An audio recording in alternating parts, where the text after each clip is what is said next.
Our first reading this morning is a brief reading written by someone that's actually a colleague of one of our associate pastors, Margaret Ernst.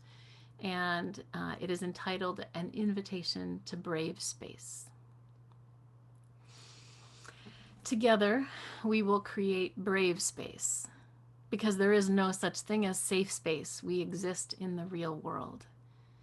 We all carry scars and we all have caused wounds.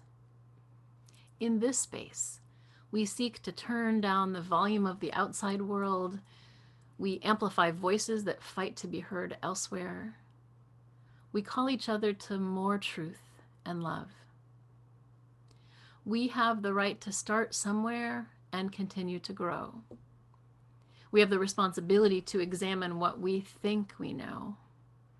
We will not be perfect. This space will not be perfect.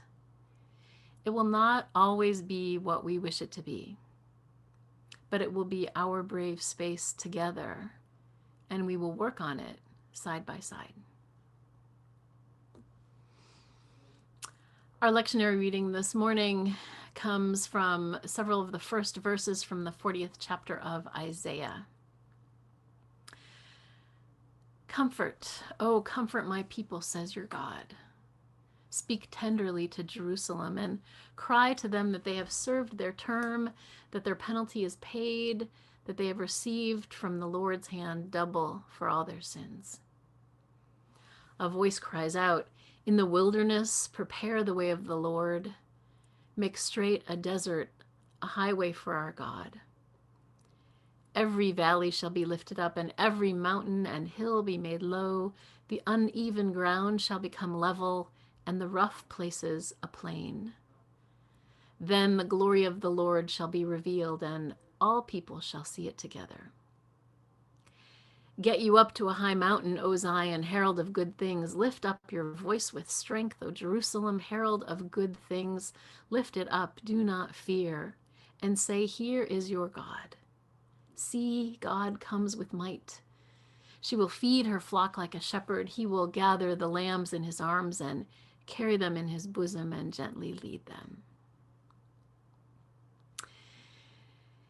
It was their holy place, a place they knew they could come to find God, the place they could say the words and sing the songs and do the things that reminded them who they were and whose they were to God and to each other. It was their sanctuary, and it was destroyed by a megalomaniac obsessed with his own power and a desire to erase anyone different from himself. 500 years before Jesus was born, Nebuchadnezzar, the Babylonian king, sacked and plundered the city of Jerusalem, tore the holy temple to the ground, and sent the people into exile, far from the land that signified the promise, the covenant that they had with God. It's not that God lived in the temple, but the temple was the medium then that made communication and relationship possible, or so they thought. If God dwelled in the temple had been destroyed and the people dispersed. How could God ever find them? This, by the way, is one of the reasons we get so many references to Jerusalem in our hymns and songs. They're often referring to this moment of destruction and exile and God's reaching out across the divide. The people were severed from their faith, their traditions, and their rituals. Like human beings, stolen from Africa, or the genocide and forced removals of the indigenous from these very lands most of us find ourselves on this morning. This must surely have resulted in what Resma Menachem in My Grandmother's Hands calls the intergenerational and historical trauma that's passed on from one generation to the next.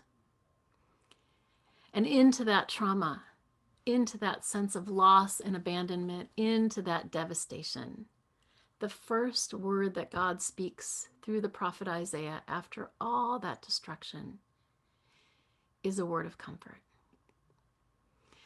Comfort, comfort, O my people. Speak tenderly to the ones who have been severed from their land, from their holy place, from their relationship with me and one another. God reminds them, wherever you are, I am there. I will gather you like a shepherd and carry you in my arms. Comfort, comfort, O my people. The destruction of the temple in Jerusalem, the murders at the Tree of Life Synagogue in Pittsburgh, the slaughter at Mother Emanuel in Charleston, the massacre at the Pulse nightclub in Orlando, the Zoom bombing of a Sunday morning worship in Philadelphia. For all of history, the strategy of imperialism, xenophobia, homophobia, transphobia, and white supremacy has always included first taking aim at the sacred spaces. In South Africa in the 1940s, as a child, my father-in-law watched as tanks and bulldozers rolled into his community, razing homes and demolishing graves. Trying to save and salvage whatever belongings they could, families were forced into police vehicles which drove them to a place miles away and literally dumped them onto land they had never seen. Land hardly fit for cultivation, with little water and impossibly rocky, dusty soil. Land they were now legally confined to, had to build new homes and start new lives. But it's not just that they were removed from their homes or their crops, which had been cultivated and tended for generations. They had been severed from their ancestors. The cord which connected the people on earth to those who had gone before them was snapped. That cord was the land, and the apartheid government knew exactly what they were doing. Once the community left that place, how could their ancestors possibly find them?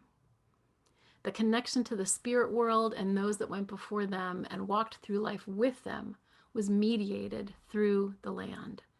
Rituals which were performed, offerings made, praise songs sung, animals sacrificed. It's not that the ancestors lived in the earth, but the very land was the medium that made that communication and relationship possible. And yet, there were those who found ways to resist, to reclaim the land, to redeem the broken relationships and subvert the government's attempt at amputating people from that which was most sacred and life-giving for them. At exceedingly great risk, my husband's Aunt Nochalageni defied it all and illegally moved back. She became a conduit that reopened the channel of communication. She tended the graves, she cared for the cattle, she grew the corn. Family would sneak in, sometimes under cover of darkness, to do rituals during births and deaths and to appeal in times of crisis. Before we got married, I had to be taken into the forest to the ancestral home to meet my in-laws, to be introduced to the family. Just as I had formally brought Zolani home with me and introduced him to my parents, to the aunts and uncles and siblings and cousins, and to my grandmother, hoping for that nod of approval, I also needed to be brought before his people. It's just that in his case, most of them were, dead. And the only way to meet them was to stand on their graves, to be introduced from worn patches which were once kitchens or communal living spaces, to have the elders pray the prayers and sing the songs and recite the histories and lineage which invoked the ancestors and God, as water was poured and a chicken killed. Only then was there the assurance of blessing on our relationship from both God and the ancestors. Against the odds, there were those exiled from Jerusalem and those forcibly removed from South Africa who may not have found safe space, but found ways to create brave space, both while in exile and also when attempting to return home. And no law, no bulldozers, no king, no threat of imprisonment or even torture would keep them from it. Comfort, comfort, O my people, says God. I know you have been scattered. I know you have been battered. I see the destruction. I know you feel abandoned. I know you've been separated from one another. I see your pain, and I am already dwelling right there in the midst of it. It's so hard to feel unsafe. It's so hard to carry intergenerational and historical trauma, whether we know the stories of our ancestors or even know our ancestors or not. These are soul wounds that filter down to us, whether we're descendants of Africans or others who endured slavery, indigenous peoples subjected to genocide and forced removals, or Europeans who experienced the brutalities of poverty, violence, or famine. It's so hard for so many of us to experience the world as a dangerous place. And for each and every one of us on this planet now, it's so hard to imagine and live through a pandemic full of fear, threat, loss, and the unknown. Mickey Scott Bay Jones' phenomenal Invitation to Brave Space that we just read acknowledges that there is no thing as a truly safe space. It reminds us that wherever we are, we all exist in the real world, that we all carry scars and have all caused wounds, that all of us carry scars and all of us have caused wounds. And yet, in the midst of that, like our ancestors before us, we can choose to create brave spaces in our families, in our pods, in our relationships or work, and also in this church. We're trying here to do that in this congregation by learning to center the lives of those most vulnerable among us. That's really hard for some of us who are used to doing things in certain ways. We're trying to learn how to let those who move more slowly set the pace instead of insisting that they always be the ones to catch up. That's really hard for people like me who want to go fast and do so much. We can choose to amplify voices that fight to be heard elsewhere. We're trying to listen more often in here to the voices least heard in the world out there. That's hard for those of us who are used to talking first and loudest. Brave space is not perfect space, and it's not easy space. And we don't do this alone. We dare to even try and do this because God shows up here and now, just like God showed up in Jerusalem and in Tangele, South Africa. In the devastated places, God shows up. In abandoned and violated places, God shows up. God shows up when the people have been removed and targeted, when their spaces or their land have been ruptured or defiled. When we are all struggling with so much change and so much unknown and so much loss, God shows up. But I also know that you might not believe me, that you might feel that there are places that God just cannot reach. That no matter what I say or what tales I tell, that there are places that God has simply forsaken. In the world, or maybe inside yourself. Maybe you just can't imagine that God really could show up in your life, not with judgment or rejection, but with tenderness, with gentleness, and with more love than you could ever dream possible. What would it be like to believe or practice believing or fake believing that God already dwells there in that part of you that feels ashamed or damaged or scared or broken or unlovable?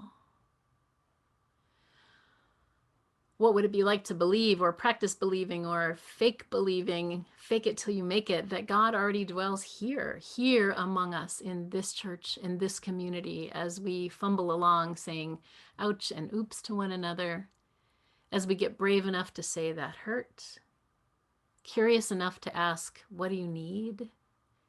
And courageous enough to say, I'm sorry.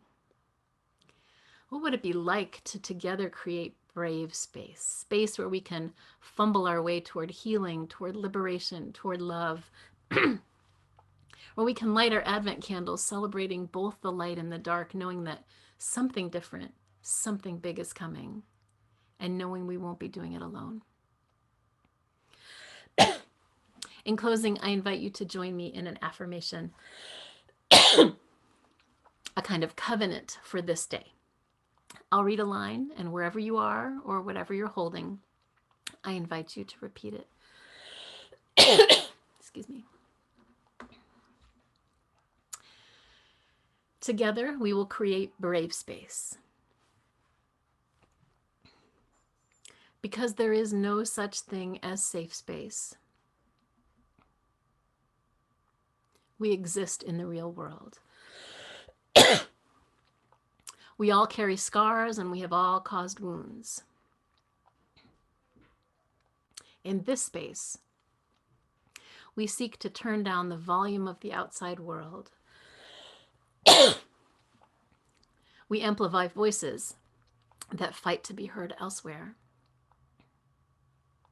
We call each other to more truth and more love. We have the right to start somewhere and continue to grow. Excuse me. We have the responsibility to examine what we think we know. We will not be perfect. This space will not be perfect. It will not always be what we wish it to be. But it will be our brave space together, and we will work on it side by side. This is God's good news. Amen.